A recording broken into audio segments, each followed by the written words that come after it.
सो geography का lecture हम लोग कंटिन्यू करेंगे। लास्ट टाइम हम लोग पढ़ रहे थे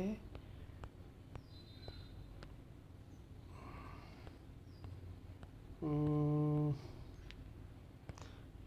हाँ, लास्ट टाइम पढ़ रहे थे ग्लोबल सेस्मिक जोन। ठीक है,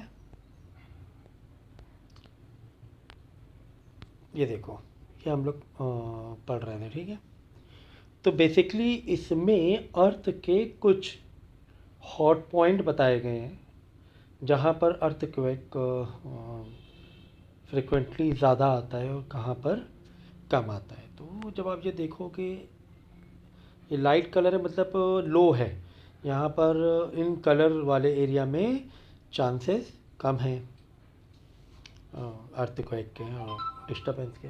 ठीक है, साथ ही साथ आप आगे बढ़ते जाओगे, when you move to the red colour to the to your right side, तो यहाँ पे रिस्क फैक्टर बढ़ता जाएगा अर्थक्वेक आने के।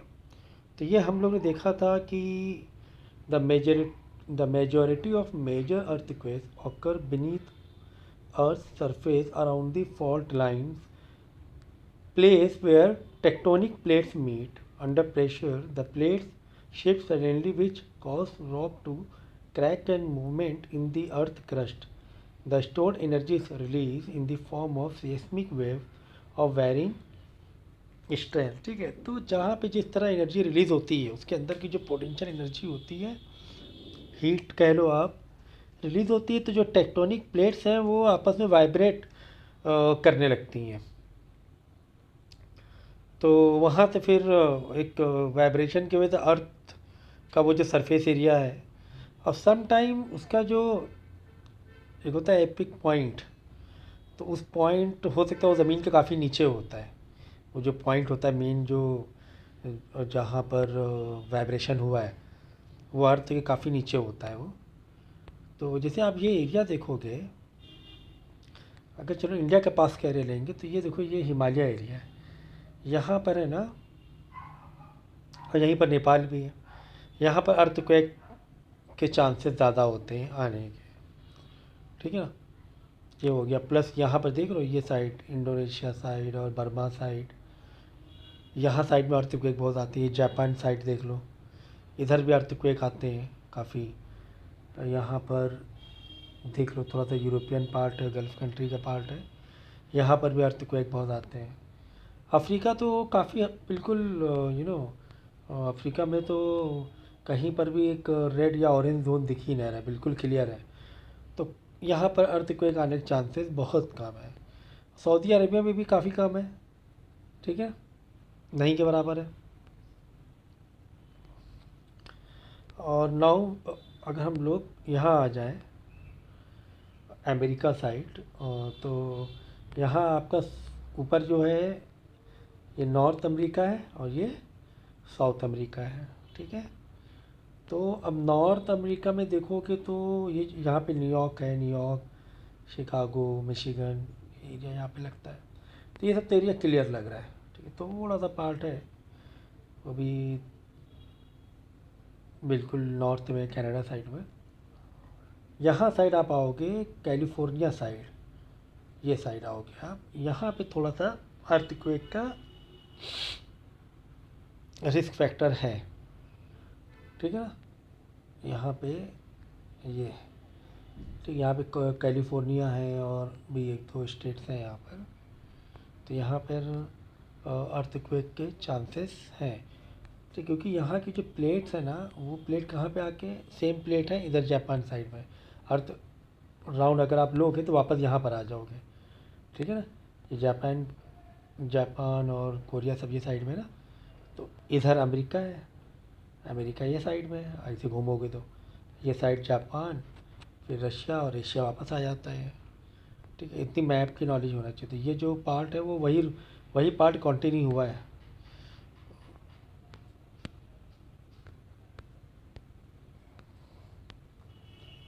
ये जो रेड है वो यही वाला पार्ट, वही उसी की प्लेट्स है ना, टेक्टोनिक प्लेट कंटिन्यू हुई नीचे समुंदर के नीचे। तो जो समुद्र के नीचे अगर उसका पॉइंट है, अर्थक्वेक का, तो सुनामी आ जाता है। देखो सुनामी कितना बड़ा आया था,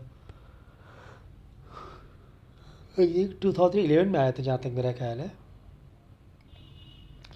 तो वो सुनामी जो था बहुत बड़ा सुनामी था। जापान और ये साइड काफ़ी नुकसान हुआ था, इंडोनेशिया साइड में काफ़ी नुकसान हुआ था, इंडिया में तो इतना नहीं हुआ था।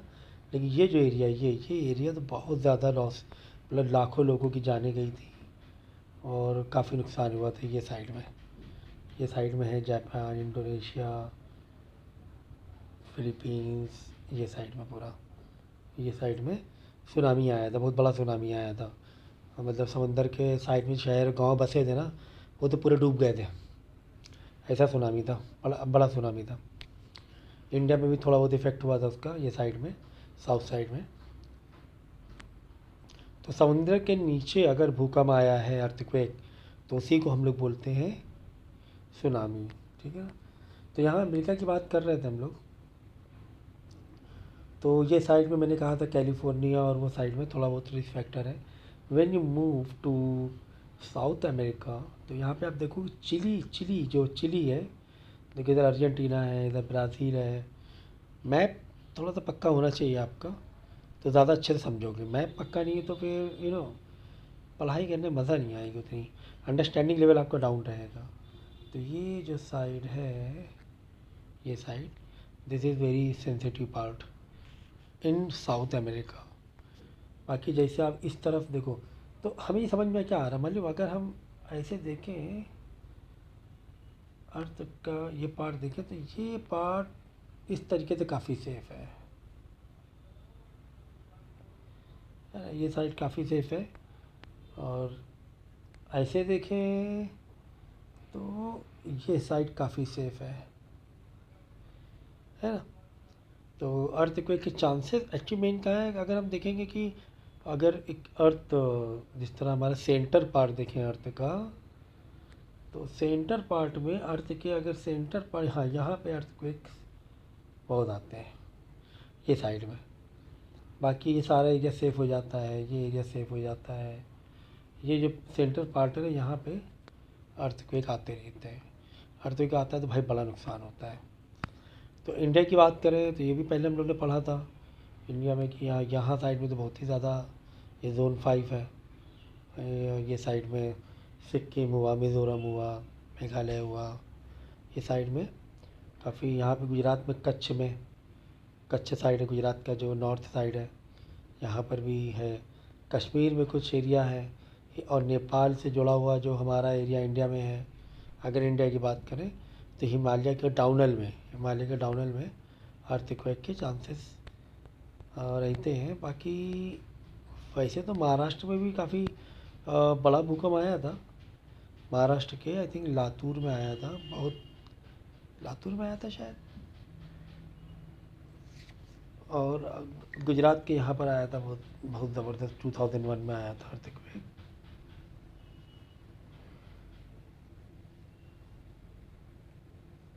एक मिनट मैं निकाल के देख रहा हूँ, अर्थक्वेक इन महाराष्ट्र।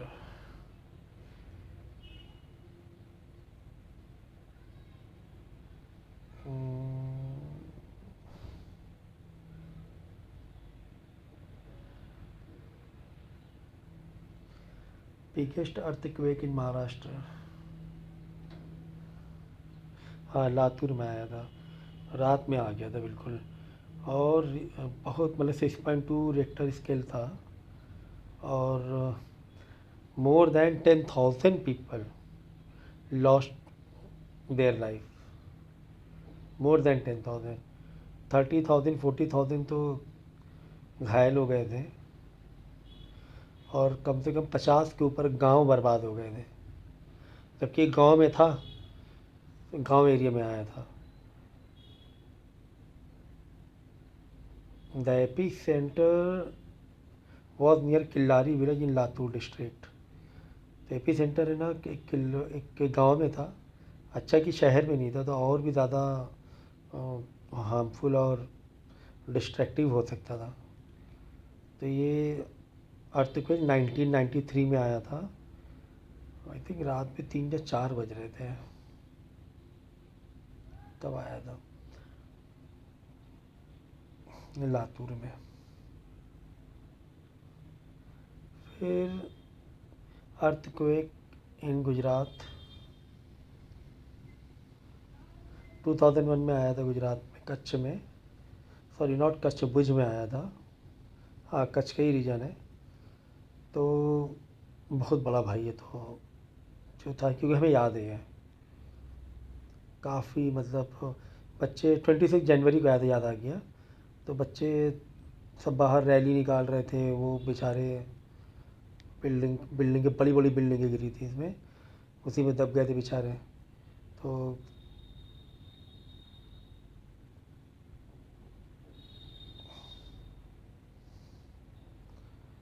ईयरली 25,000 लोग लगभग इस अर्थक्वेक में लोगों ने जान गंवाई थी, मोर देन 25,000। सोचो, 50,000 लाख के ऊपर तो खाली घायल हो गए थे। कुल मिला काफ़ी बड़ा, मतलब बहुत बड़ा ये अर्थक्वेक था, रिसेंट टाइम की बात करें। ठीक है, भुज कच्छ में आया था, ये गुजरात के साइड में। तो ये बाकी लातूर का तो मुझे नहीं याद है, लेकिन सुनते हैं। लेकिन ये तो मुझे याद है, 2001 की बात है कि I was in class 9th, I think 9th और 10th, 9th में होंगे। तो ठीक है, फिर देखो बाद में स्ट्रक्चर है वोल्केनो का, ये भी थोड़ा बहुत एक्सप्लेन किया था। तो एनर्जी है ना, ये भी एनर्जी रिलीज़ हो रही है जिस तरह अर्थक्वेक से एनर्जी, तो ये तो फिर भी बेहतर है, चलो यहाँ से एनर्जी रिलीज़ हो जाए, है ना। लेकिन जब टेक्टोनिक प्लेट वाइब्रेट करती है तो काफ़ी बड़ा डिस्ट्रक्शन होता है। इसमें वोल्केनो डिस्ट्रक्शन तो नहीं होता है, क्योंकि वोल्केनो जहाँ होते हैं वहाँ वहाँ पता रहता है कि यहाँ पे वोल्केनो है, तो वहाँ पे लोग घर नहीं बनाते हैं, शहर नहीं बनाते हैं, तो उतना हार्मफुल नहीं रहता है। ठीक है ना। ये है मेन मैग्मा चैम्बर। यहाँ पर सारा मैग्मा, मतलब पिघला हुआ पत्थर पूरा जमा हो जाता है यहाँ पर। इधर उधर से छोटे मोटे गली कुछ है, मतलब छोटे मोटे जो पाइपलाइन अंदर हैं, छोटे छोटे होल्स के थ्रू, तो यहाँ पे सारा इकट्ठा हो जाता है, फिर एक साथ ब्लास्ट करता है।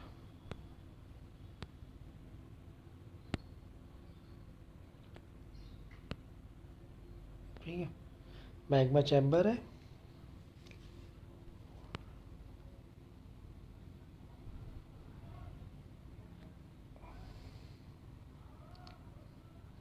ये क्रेटर है, यहाँ से फूटता है लावा। ठीक है, उसके बाद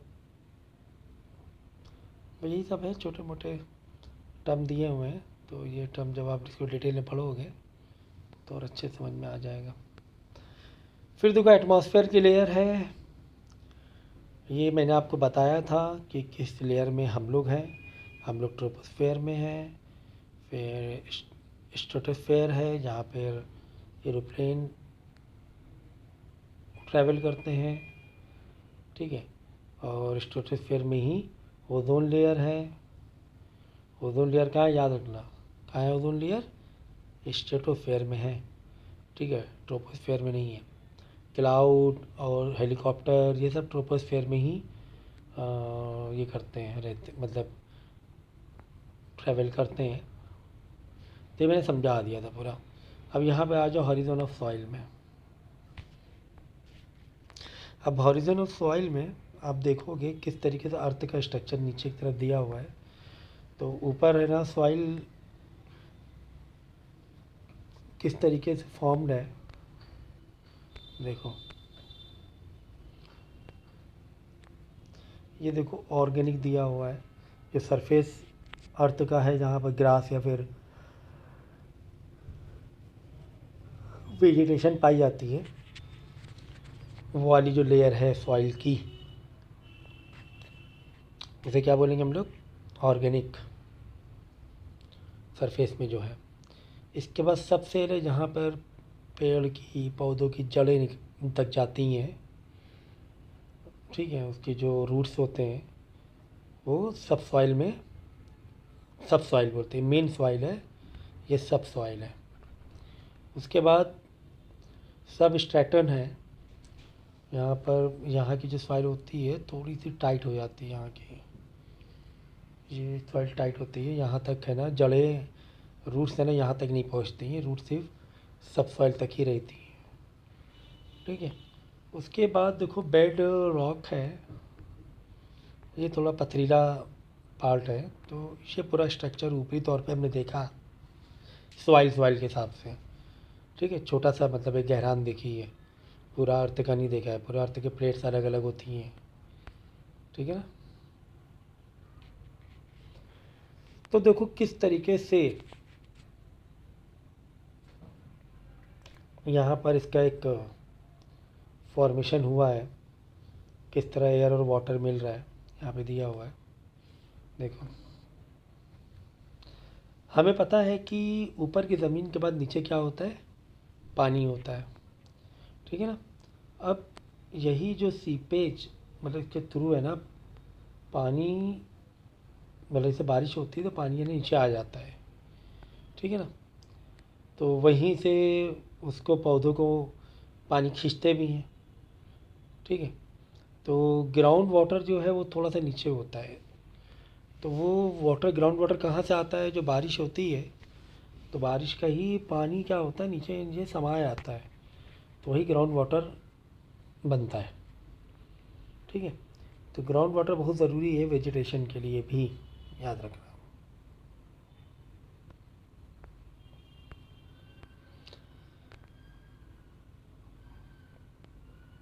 इसके बाद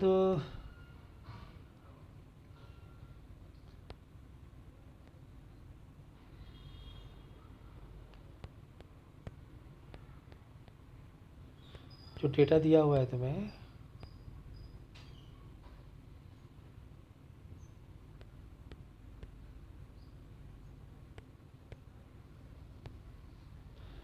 क्योंकि इसमें स्पेसिफाइड तो नहीं है, लेकिन जहाँ तक मुझे लग रहा है कि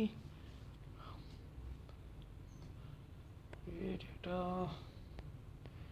क्या हिसाब से दिया है, चलो ठीक है, इसका तो पता नहीं चल रहा क्योंकि कुछ भी मेंशन नहीं है। कि कुछ एरिया है ना ओशियन का भी लिया हुआ है, यहाँ पर कुछ लैंड का भी लिया हुआ है, ये तो कोई पर्टिकुलर वेजिटेशन होगी।